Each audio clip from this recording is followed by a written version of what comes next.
see a brand new building, like a fancy restaurant or a shop, right next to a really dilapidated, almost, and when I say dilapidated I mean like half the building's not there.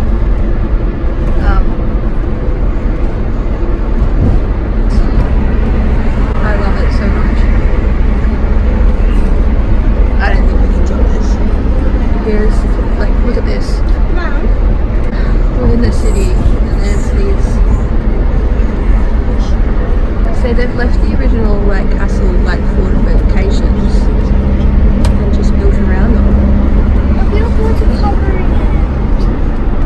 Look at this one, guys, out here. Oh, look at that one. Yeah, I know.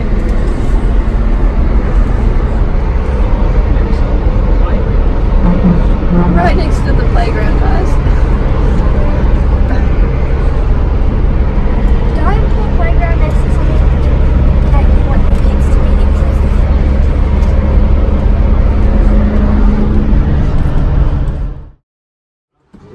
in. So we just stopped outside a roadhouse to get some lunch, and these lovely ladies are making us some gozleme. They're just sitting outside the roadhouse part of the servo. John went and bought the kids like a whole bag of snacks and food because it's about a 4-hour drive to Gallipoli, and I think we've done about an hour and a half or 2 hours. I thought it was going to cost a fortune. In Australia, it probably would have cost us near $45, maybe $50 for the amount of stuff he bought. It cost us $13. John is currently losing his mind. We can see the Gallipoli Peninsula, and every now and then we are passing pillboxes already in the paddocks that you can see. I like looking at the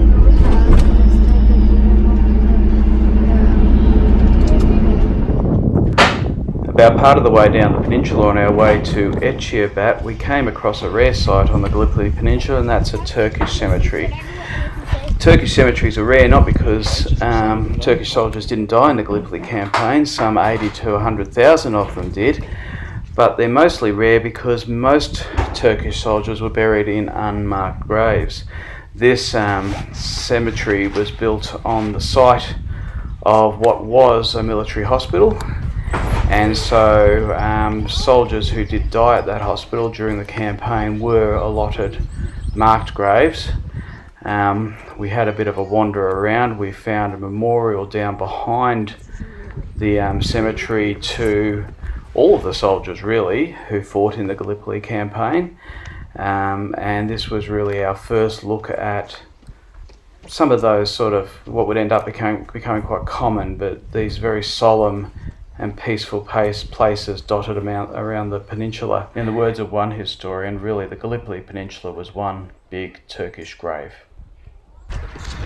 This memorial reminds us that from the Turkish point of view, it's the Battle of Çanakkale, or Çanakkale, I'm not sure of the pronunciation. Çanakkale is a city just over there where the Dardanelles Narrows, at a place which is actually called the Narrows. And so this battle, which of course we should remind ourselves, the Turkish were the defenders against an invading Allied army, is a battle of great importance for the Turkish people. It's one where they ended up victorious. They defended their homeland. The soldiers that we see buried up there were of course known as martyrs. They're people who martyred themselves in defence of their country, and in the end the Ottoman Empire was victorious against the Allies. Something worth considering.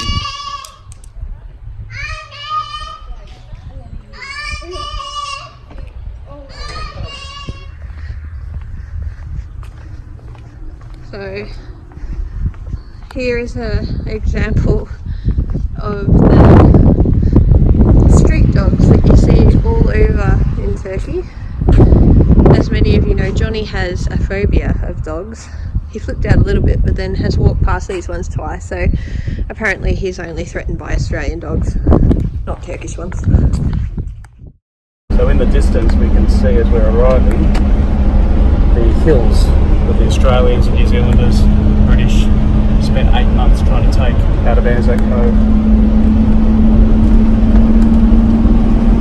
never got to where we are now. We're driving now. We're south of the ANZAC Battlefield, which is over there to our right.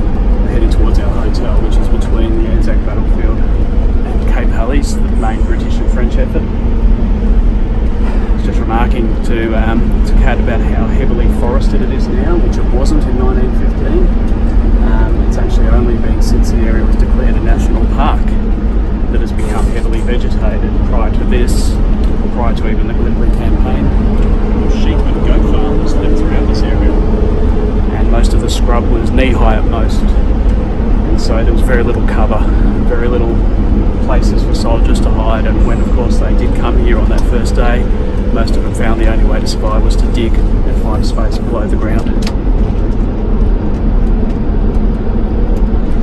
Very different now. If you enjoyed all those little excerpts from me about things Gallipoli and ANZAC related, then there's going to be a little section in the Neall deal that basically has my input, educational videos, things to do with... Johnny's done some as well. Johnny's done some. And Sean. Sean's got a thing about dinosaurs, hasn't he, coming up, so you're going to love that. But anything First World War related, because part of this whole trip is me checking out some of the First World War battlefields, well then check out some of the videos that we put together.